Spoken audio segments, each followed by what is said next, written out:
तीन गरीब बोने, एक जादुई जंगल और ऐसा खजाना जिसने पूरे गांव की जिंदगी बदल दी। एक दिन एक बूढ़े मुसाफिर ने उन्हें जादुई जंगल के बारे में बताया। करीबी जंगल में एक सुनहरी दरवाजा है जो एक जादुई दुनिया की तरफ खुलता है। क्या वहां वाकई खजाना भी है? बूढ़ा मुसाफिर, खजाना सिर्फ नेक दिल लोगों को मिलता है। अगली सुबह तीनों बोने हिम्मत करके जंगल की तरफ रवाना हो गए। किसी भी मुश्किल से डरना नहीं है, मुझे सिर्फ भूख से डर लगता है। होशियार रहना, ये जंगल आम नहीं। कुछ देर बाद उन्हें एक बहुत बड़ा पुराना दरख्त नजर आया जिस पर सुनहरी दरवाजा बना हुआ था। गप्पू बोना बोला, इतना बड़ा दरख्त मैंने पहले कभी नहीं देखा। चंको बोना बोला, देखो यही वो जादुई दरवाजा है। मोटो बोना बोला, तैयार हो, अंदर चलते हैं। जैसे ही तीनों दरवाजे के करीब पहुंचे, दरवाजा खुद ब खुद खुल गया। अंदर का मंजर देखकर तीनों हैरान रह गए।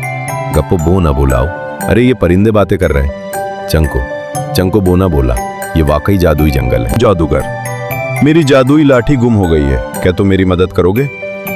गप्पू बोना बोला, गप्पू बिल्कुल, हम मदद के लिए ही आए हैं। गप्पू बोने ने झाड़ियों के पीछे चमकती हुई लाठी ढूंढ ली। जादूगर, तुम्हारा दिल बहुत साफ है। खुश होकर जादूगर ने गप्पू को सोने से भरी एक बड़ी पोटली दी। गप्पू बोना खुश होकर बोला, वाह, इतना सारा सोना। आगे चलकर बोनों को एक रोती हुई परी देखी। मेरा सोने का ताज गुम हो गया है। मोटो बोना बोला, तुम फिक्र मत करो, हम तुम्हारा ताज जरूर ढूंढेंगे। मोटा जंगल में ताज तलाश करने लगा। मोटो, शायद ताज यहाँ हो। रावी, अचानक उसकी नजर एक पुराने दरख्त पर पड़ी। मोटो, मुझे ताज मिल गया। परी, तुम बहुत बहादुर और नेक हो। या परी ने खुश होकर मोटो बोने को भी सोने की बड़ी पोटली दे दी। मोटो, बहुत शुक्रिया। आगे चंको बोने को एक चमकती हुई जादुई किताब मिली। किताब की आवाज, अगर तुम अक्लमंद हो तो मेरी पहेली हल करो।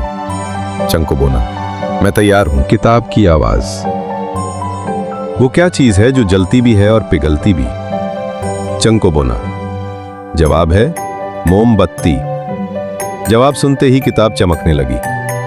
परी, तुम बहुत अक्लमंद हो, ये खजाना तुम्हारे लिए है। गप्पू बोना बोला, अब तो हम वाकई अमीर हो गए। तीनों बोने खजाना लेकर अपने गांव वापस लौट आए। गांव वाले खुशी से बोले, बोने वापस आ गए, बोने वापस आ गए। बच्चे खुशी से तालियां बजाने लगे। वाह! तीनों बोनों ने सारा सोना गांव वालों में बांट दिया। गांव वाले, अब हमारे बच्चे भूखे नहीं सोएंगे। गप्पू, असल खुशी दूसरों की मदद करने में है। और इसी तरह तीनों बोनों ने अपने गांव की जिंदगी हमेशा के लिए बदल दी।